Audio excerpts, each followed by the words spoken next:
Hello. Thank you for your continuous support. This means a lot to us. If you enjoy the stories we share, kindly subscribe to this channel. Now, let's dive into the details of today's story.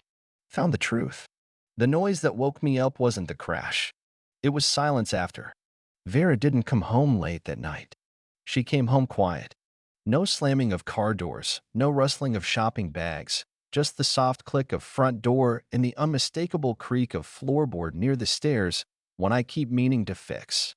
She didn't say anything, just slipped past the hallway and went straight to the shower. I stayed in bed, eyes open to dark, listening to the rhythm of water hitting tile. Something in it sounded rehearsed. She told me the next morning over burnt toast that she'd had a minor accident. Slid a little at the gas station. She said barely a scratch. I asked if she was okay.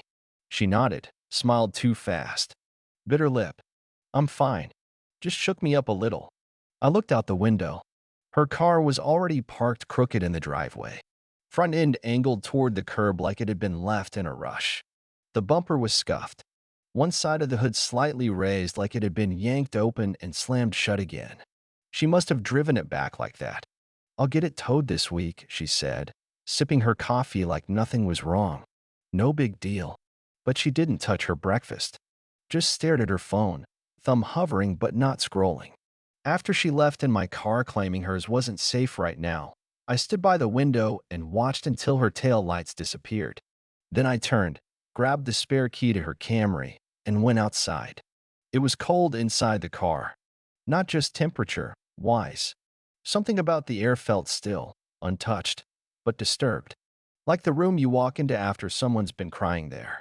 I sat in the driver's seat, heart weirdly steady, and looked around. Everything appeared normal, the air freshener still swinging from the mirror, the usual receipts and parking stubs jammed in the side pocket. Then I opened the glove box and found receipt. It was from a liquor store 2 towns over. 3 bottles, a brand I didn't recognize. Time-stamped 11:17 p.m. That same night. Vera doesn't drink. The smell hit me then faint. But their cologne, not mine. I leaned over and opened the passenger door, and that's when I saw it. Not the broken glass, not the scuff on dashboard, but the lipstick smear right there on the passenger side seatbelt. It was a deep red. Vera never wears. There were also scratches on the interior handle like someone had yanked it too hard too many times. The kind of marks you make when you're panicking or fighting. I checked under the seat and pulled out a lighter matte black engraved initials TWW. Not mine. In the cup holder, a folded napkin with a scribbled phone number. No name, just a heart drawn in pen. And then came the photo. It was tucked between the driver's seat and center console, bent and water-stained. A selfie. 2 people, Vera and a man I didn't recognize, smiling close. His hand was on her shoulder. Her lips were on his cheek. The timestamp. 2 nights before. My head went hollow. Fingers went cold. I wanted to scream. Instead, I started the engine and watched dash cam blink to life. And that's when I saw what really happened after the crash. The footage started like nothing special. Just the hum of engine, streetlights flickering across the windshield, Vera's voice humming along to some song I didn't recognize, probably one of her playlists. The timestamp confirmed it was the night of the minor accident. Just past 10:40 p.m., I watched her drive, calm, casual, like someone heading home after dinner. She didn't look rattled or panicked. She wasn't even in a rush. If anything, she looked expectant. Then she pulled into a side lot behind a building I couldn't immediately identify. The camera had a clear view through the windshield, but not much of what was happening outside. That changed when she put the car in park, leaned forward to check her makeup in the mirror, and then I swear to God, sprayed perfume on her wrists. She wasn't coming home from a crash. She was getting ready for something. The passenger door opened 90 seconds later. A man climbed in. Tall, dark jacket, his hair, a trim beard. Not anyone I recognized, but he was comfortable. Too comfortable like he'd been there before. She laughed when he sat down. A genuine laugh, not the fake one she gives to coworkers, not the strain one she's been giving me lately. This one was effortless. Then something happened that made my stomach turn. She reached over, took his hand, and kissed it. Not a peck. It lingered. Her eyes closed. They talked for a while. Soft voices, but the audio was good enough to catch parts. "Did you tell him yet?" the man asked. "No, not yet. He still thinks we're okay," she said. "Do you want me to handle it?" "No, I will. Just need a little more time." That's when my vision blurred. I had to pause the video and just sit there staring at the screen like it was going to erase itself if I looked away long enough. I pressed play again. They talked more about logistics, about moving forward, about getting away. There was mention of a cabin someplace up north. Then she joked about something. Said she was worried he'd noticed the bruises this time. He laughed. "You mean the one on your hip?" She smirked. "No, the one you left on my neck." I told him it was from my seatbelt. They both laughed like that was the funniest thing in the world. I stopped the footage and walked to sink. Threw up. I'm not proud of how I reacted. I punched the wall, cursed, slammed my fist on the kitchen table hard enough to make the salt shaker fall. But none of it made sense. None had added up because even if she had been distant lately, this was something else. This was an entire life she had built under my nose. When I calmed down enough to think straight, I went back the garage and opened the center console. That's when I noticed something else I'd missed. There was a valet ticket, a stub from downtown hotel. Not a cheap one either. It was dated 3 weeks ago. That same weekend, she claimed she was going to visit her sister in Springfield for a wellness retreat. I remember it clearly because I offered to go with her, and she said it's women only. That ticket, it wasn't Springfield. It was a boutique hotel 20 minutes from our house. I pulled out my phone, looked up the number from napkin I found earlier, and texted it. "Is this Kip?" The 3 dots appeared instantly. "Who's this?" I didn't respond. I couldn't. I stared at the screen for almost a full minute before turning it off and sitting down in the car, hands on the steering wheel like I was one who had crashed because in a way I had. This wasn't about an affair anymore. It was about lies so layered I didn't even know what year my marriage had ended. It was like waking up mid-sentence in someone else's story. But what really sent a chill down my spine was what happened later that day when Vera got home and saw me sitting in the driver's seat. She didn't look surprised. Looked ready, and that's when I knew she'd been planning something all along. The garage door was still open when she pulled in. My car rolled up slowly behind me. I was sitting in the driver's seat of her wrecked Camry, the dash cam cable still hanging from the port. My heart was pounding so loud it muffled the sound of her tires crunching on the driveway. I watched her face in the rearview mirror, expecting panic or maybe confusion or guilt. But Vera didn't flinch. She killed the engine, stepped out, and closed the door with the same eerie calmness I remembered from the morning after crash. Her heels clicked toward the garage like nothing was out of place. She stopped beside the car, leaned down toward open window, and looked me dead in the eye. "You watched it," she said. Just that, not a question, statement, flat and cold. I didn't answer. Have to. She reached into her coat pocket, pulled out a pack of gum, popped piece in her mouth, and chewed slowly, eyes never leaving mine. "I figured you would," she added. Eventually, I got out of the car, stood in front of her, and asked one word. "Why?"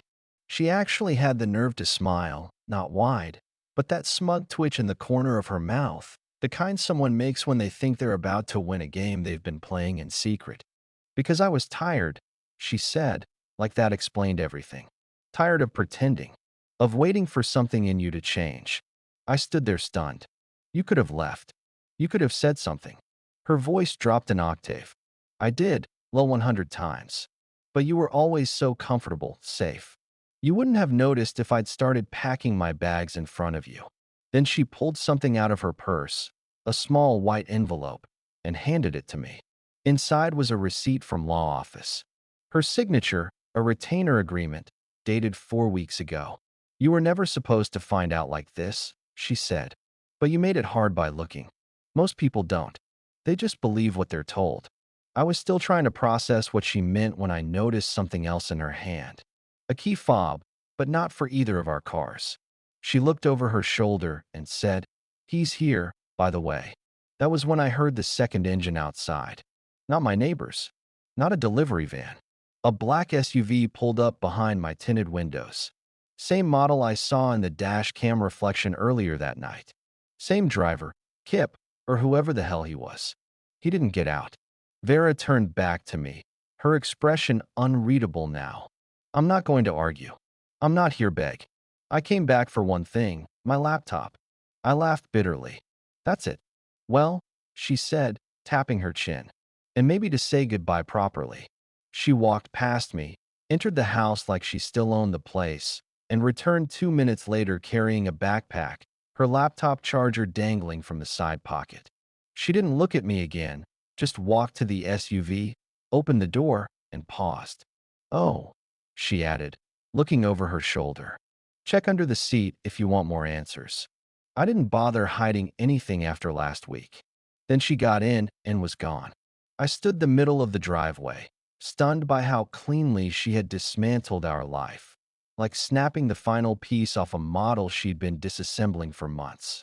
When I went back into the garage and crouched beside the driver's seat, I found a manila envelope taped underneath. Inside, photographs, printed text messages, a map with circled addresses, notes written in Vera's handwriting, names, dates, license plates. It wasn't just an affair. She was documenting me, watching, and I had no idea why. But one of those addresses on the map, I recognized it. It was where my older brother used to live before he died 5 years ago. What the hell did she have to do with him? I didn't sleep that night.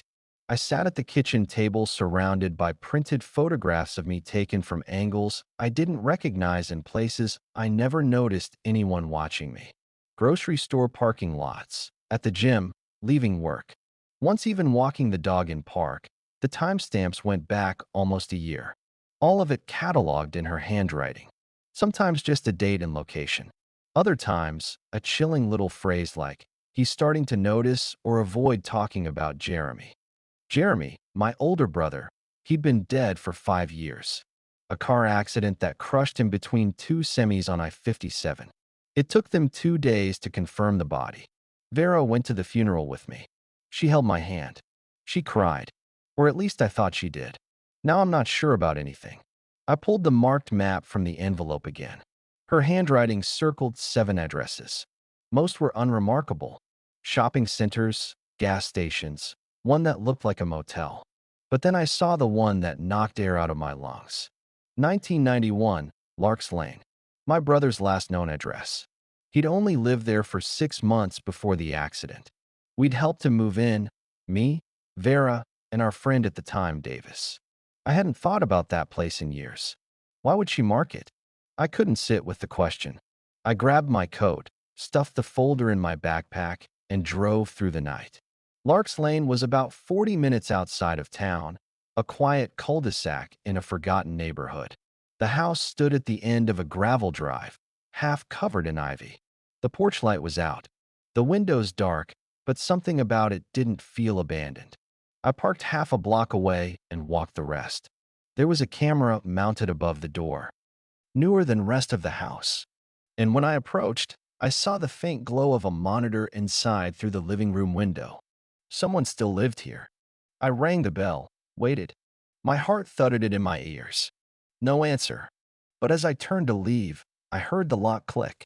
The door opened a few inches and voice I hadn't heard in half a decade raised from the shadows. Lel. My blood froze. I looked through the crack in door and saw something impossible. A face I buried. Voice I'd mourned. Older, paler, but it was him. Jeremy, alive. I stumbled backward like I'd been hit.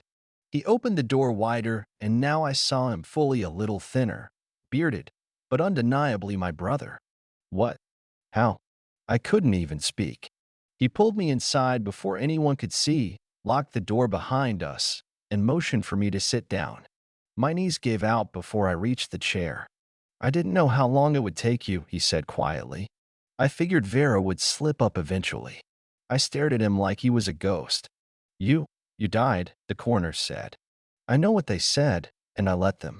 His voice was low, full of tension and some pain I couldn't yet read. He stood there watching me shake, then added I didn't have a choice. Vera gave me one. What the hell are you talking about? She came to me 2 nights before the crash. He said someone was after me, that I was going to be framed. She said she could help if I disappeared. She made it all sound so logical, necessary. I just stared, trying to grasp it. You faked your death? Not exactly. She had arranged it. Got help from someone. I never met them, but she had all the pieces lined up. The wreck, the body, the ID switch. I didn't even know who she used. Why would she do that? I asked, my voice barely a whisper. Jeremy looked down. That's what I've been trying to figure out for 5 years. I leaned back in the chair, mind spinning. Vera, the car crash, hotel, fake receipts, the surveillance folder, and now this. My dead brother standing in front of me saying, my wife orchestrated his disappearance. And I still didn't know the worst of it because Jeremy then walked over to a drawer, pulled out a hard drive, and handed it to me. She wanted you watched, he said. Every move, every place, conversation for what? She never told me. But it wasn't just curiosity. Love was obsession. She said, you were hiding something. I shook my head. I'm not hiding anything. He nodded solemnly. Then we're both in trouble. And that's when the lights outside window flared. A black SUV, the same one from the dash cam. Someone was coming for us. And Vera wasn't done yet. Jeremy's eyes darted to the window as headlights flooded through the living room curtains, cutting long shadows across the floor. He didn't say a word, just snapped off the desk lamp, grabbed my arm, and pulled me down to the ground behind the old plaid couch like we were kids again, hiding from our parents. But this wasn't some childhood prank. The tension in his grip was real. Ice cold, like a man who'd done this before. I whispered, who the hell are they? He didn't answer. Just reached under the couch and pulled out a small black duffel bag that clinked with the unmistakable sound of metal. Inside were burner phones, multiple IDs, and stacks of photos. Not of me. Him. Of Vera. Vera with different men. In places I'd never seen before. Some of them overseas. Vera in what looked like a medical lab. Vera with documents, cash, phones. In one of the pictures, she was walking out of a building marked Sycorax Behavioral Group. The logo had a symbol I didn't recognize, but the expression on her face in that photo. That wasn't my wife. That was someone who wasn't afraid of being caught. The SUV door opened outside. Someone stepped out. A man, tall, dark jacket, bald. He paced slowly toward the porch with something in his hand. A phone.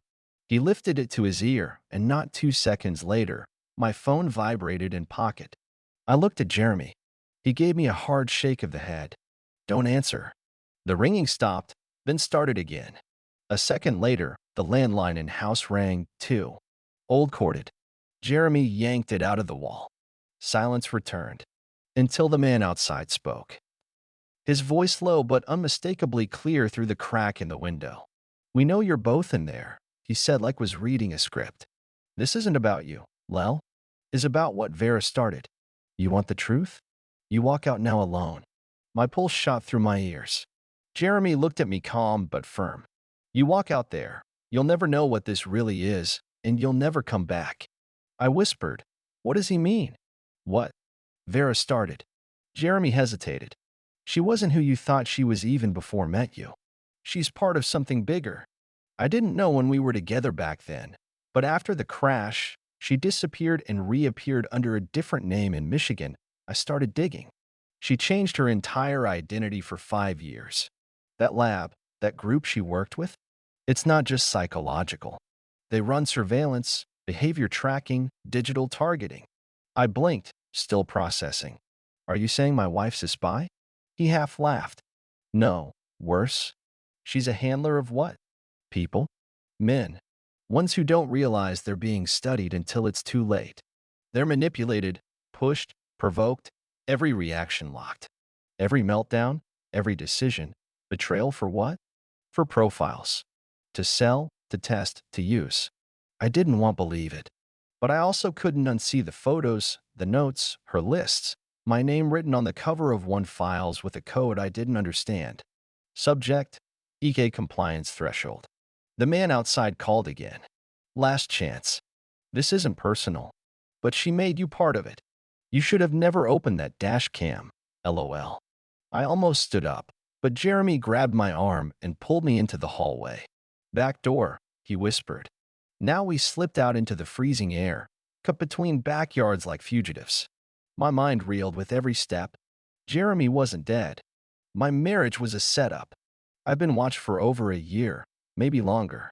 When we finally reached the car I had parked down road, Jeremy opened the glove box, pulled out a map, and circled spot 3 hours north. "We'll go here," he said. "We have a friend, someone who used to work with Vera before she left the program. She'll talk if she's still alive." I turned to him, still stunned. "What do you mean the program?" Jeremy didn't answer for a few seconds. Then he looked me in the eye and said last thing I expected to hear. "Vera isn't just part of this. She's the one who created it." The drive that night was the longest of my life. But what we found waiting at that cabin 3 hours later was worse than anything I'd imagined. We didn't stop for gas. We didn't food. We drove 3 straight hours into the northern woods of Michigan, winding through blackened stretches of road where cell signal vanished. And the only sound was the hum of tires over cracked pavement. Jeremy barely spoke. His hands stayed at 10 and 2, his eyes locked on the road ahead like he was afraid it might disappear if he blinked. I wanted to ask him more questions about Vera, about the program, about how deep this all went. But every time I opened my mouth, the silence felt heavier, like if I interrupted it, something might shatter. The address he circled was tucked behind a frozen lake. A weathered A-frame cabin with a sagging roof and yellowed curtains pulled tightly shut.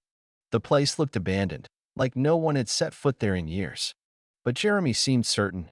He parked, shut off the engine, and stared straight ahead for a moment. "Her name was Lena," he finally said. "Vera's ex-colleague. They used to run field trials together, tracking routines, manipulating behaviors, recording reactions. Lena quit 6 years ago, vanished, went off-grid. And you think she's here?" "I know she was," he said. "Whether she still is." We stepped out into the cold. Our shoes crunched on a thin crust of snow as we approached the porch. Jeremy knocked twice, then 3 more times in a specific rhythm, like a secret code. Nothing. He tried the handle. Unlocked inside. It smelled like burnt coffee and paper.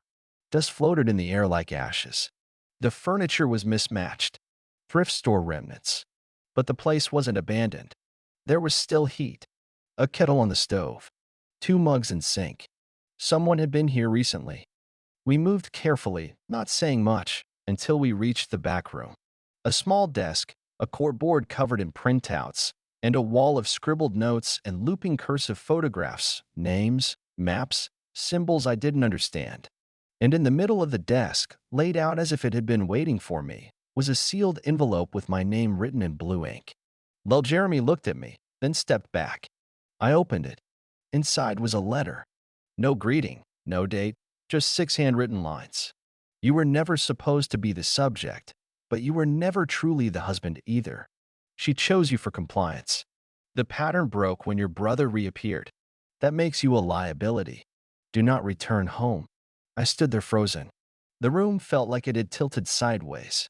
"I don't understand," I said. "What does that mean?" "I was never the husband."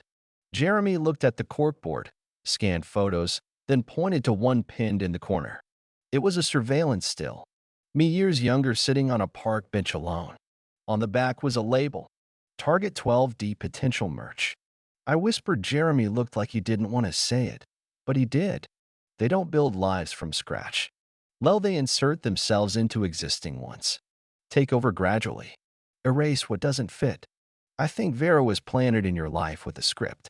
You were tested, groomed, monitored. And the longer it went on, the more variable she had to account for. But the moment you started noticing, the moment you stopped acting like the subject she expected, you became a risk. I sank into the nearest chair. My heart was hammering against my ribs, breathing shallow. So what now? Before Jeremy could answer, there was a loud knock at the front door. 1, 2, 3. Then silence. We both reached for the nearest drawer, found a flashlight and a folding knife. Jeremy peeked through the curtain. "It's not the SUV guy," he said. "Then who?" He hesitated. "It's Lena." He opened the door. The woman on the porch was thinner than the photos, hollow-shaped with dark circles under her eyes, like she hadn't slept in months. Her eyes locked on mine, and she didn't say hello. She just whispered, "You found the letter." I nodded slowly. "You don't have much time," she said. "They know where you are. Vera doesn't care who she has to erase to bury this. And you're not the only one she's erased before." She pushed past us into the cabin, dropped a heavy flash drive onto the desk, and said, "Everything's on here. The full program, subjects, altered identities, the merges, including yours." Jeremy and I exchanged a stunned look. "You were control group, Lel, the only one who was supposed to never know." The lights outside the cabin suddenly flickered. A low rumble vibrated through the floorboards. Lena turned pale. "She's here." And that's when I realized Vera had never been following us. She'd leading us right where she wanted. I used to think betrayal was a moment, specific act, a lie, single wound you could trace back to where it began. But as I stood in that cabin surrounded by the proof of everything I didn't know, staring at the woman who used to be my wife and photos that predated our first date by years, I realized betrayal wasn't a moment at all. It was construction layered, intentional, built carefully until it looked like trust from the outside, but hollow underneath. The floor shook again. Lena snapped the curtains shut, tossed me the flash drive, and whispered fast, "That drive exposes the entire program. It shows what you were to them, her. If can get it to the right hands, ends this." "Whose hands?" I asked. My voice cracked, chest tight. She locked eyes with me. "Anyone not already in it?" There was a loud metallic click outside, like a heavy latch sliding into place. Jeremy ran to the back door. Locked, then the front. Same. "They're sealing us in." Lena grabbed a binder from under the desk, tore out a page, and stuffed it into my coat pocket. "If you get caught, burn that. Don't read it. Not unless you make it out." "What's in it?" I asked. She just said, "Proof you weren't born into your own life." That stopped me cold. Before I could speak again, we heard footsteps on the porch. More than once said, then something even worse. A voice on the old radio scanner in corner. Clear, emotionless female subject, 12D acquired. Secondary assets present. Authorization to initiate phase severance granted. It wasn't Vera's voice, but it was her command. Lena's eyes widened. "She handed you over. Doesn't need you anymore. She got what she wanted." I shook my head. What could she possibly want from me? "You don't get it, do you?" Lena stepped closer, desperate. "This wasn't about watching you. This was about what you did when you weren't watched. You were her variable. The one man who still behaved like a human being when everyone else in the program conformed. You resisted, and that's why she's done with you." The electricity went out. The air in the cabin changed. Heavier, thicker. A smell of ozone. Not like before. A surveillance op. Jeremy grabbed my shoulder. "We need to move now through the crawl space. There's a trap door behind the water heater." We rushed toward the back as shadows passed windows. Heavy boots on the porch. Flashlights scanning walls. Lena stayed behind. "I'll stall them." "You won't make it," Jeremy said. She smiled. "I already haven't." And then she was gone. Jeremy yanked the hatch open.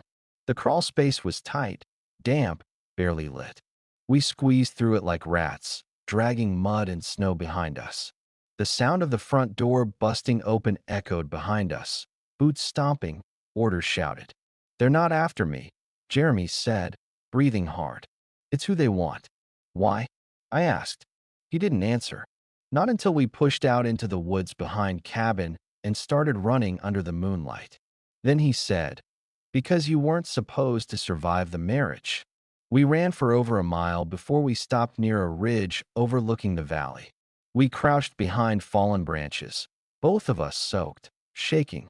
I looked at him and said the only thing I could think of. "What do you mean not supposed to survive?" Jeremy reached into his coat and pulled out a photo. One I hadn't seen before. It was Vera, but not with me. With someone who looked like me, almost identical. Same build, same face, but it wasn't me. On the back of photo, Lel Kenny primary terminated April 19th. Merge incomplete. Substitute activated. I stared at the image until my eyes burned. "You're not the original," Jeremy said softly. "She built your life out of pieces someone else's, and she made you believe it was yours. And the flash drive? I asked. What does it really have? He looked down. Your origin, the day you were selected, your emotional profile, the test results, the trigger phrases. I felt sick. She's not trying to stop you from telling the world, he added. She's trying to stop you from remembering who you were before she found you. I sat in the dirt and stared at the stars overhead, trying to remember anything. Anything from before, Vera. A memory, a smell, a voice, birthday. Nothing came because what I'd always thought was my life might never have belonged to me at all. And the last page Lena gave me, one in my coat pocket, I was terrified to read it, but I would.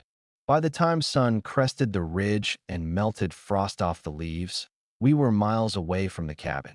Jeremy and I had spent the rest of the night moving through back roads, hopping from tree cover to abandoned trails, guided by nothing but the faint glow of his compass app and a quiet urgency neither of us had words for anymore. We didn't speak much. There wasn't anything left to say. Not really. The world I'd known had been blown wide open, and all that remained was a single piece of paper folded in my coat pocket. The last page Lena handed me. I had been too afraid to look. But as dawn painted the sky with burnt orange, I sat on a rusted park bench in a forgotten rest stop and pulled it out with shaking hands. The handwriting was unmistakably hers. Sharp, rushed, slanted to the left like she'd written it in a hurry, knowing it might be the last thing she'd ever share with anyone. Lel, you weren't chosen because you were weak. You chosen because you were resistant. The program failed with you. You refused to break. You didn't comply. That scared them. They called you a glitch. Are you human? There was more. Vera didn't understand why her methods didn't work on you. Why? Love, manipulation, isolation, guilt. None of it could override your instinct to search for truth. Even when the truth hurt, you never became what they wanted. And that means you're the only one who still can be free. I didn't cry. Not then. Just folded the page slowly, held it between my hands, and felt something inside me shift. It wasn't rage. Sadness. It was clarity. Pure, painful, perfect clarity. For the first time in my life, or whatever life they'd built for me, I wasn't walking blindly. Was awake. I turned to Jeremy. We go public. Everything, the files, drive, names, all of it. He didn't try to talk me out of it. He just nodded. We spent the next 3 days in hiding, real not running. An old safe house deep in the Upper Peninsula. A contact of Jeremy's gave us access to a satellite connection. And from there, we uploaded everything, the flash drive, surveillance logs, the research files, even the photographs. We sent copies to journalists, whistleblower networks, academic labs, foreign watchdog groups, anyone who would listen, anyone brave enough to ask questions. Then we waited and the world responded slowly at first. A few blogs, then podcasts, national outlets, then international ones. When the first official inquiry launched into the Sycorax behavioral group, I felt something hadn't in years. A sense of gravity shifting back into place. Vera vanished, of course. Her house was emptied overnight. All accounts drained. No trace. But I wasn't looking for her anymore. I wasn't trying to undo what she did. I was trying to build what she couldn't, a real life. Weeks later, I moved into a small town on the edge of a lake. I started over under my real name. Not the one they gave me, the one I chose. Lel Kinney died the day I opened that passenger door. And I don't mourn him. Now fix up old arcade cabinets for a local rec center. I walk dogs for the neighbors. I plant real flowers in real dirt and fall asleep to the sound of wind and water. And sometimes when the moon is bright enough, I think about the version of myself she tried to build. And I smile because I became something stronger than any program she wrote. I became me. And that at last is the ending I choose.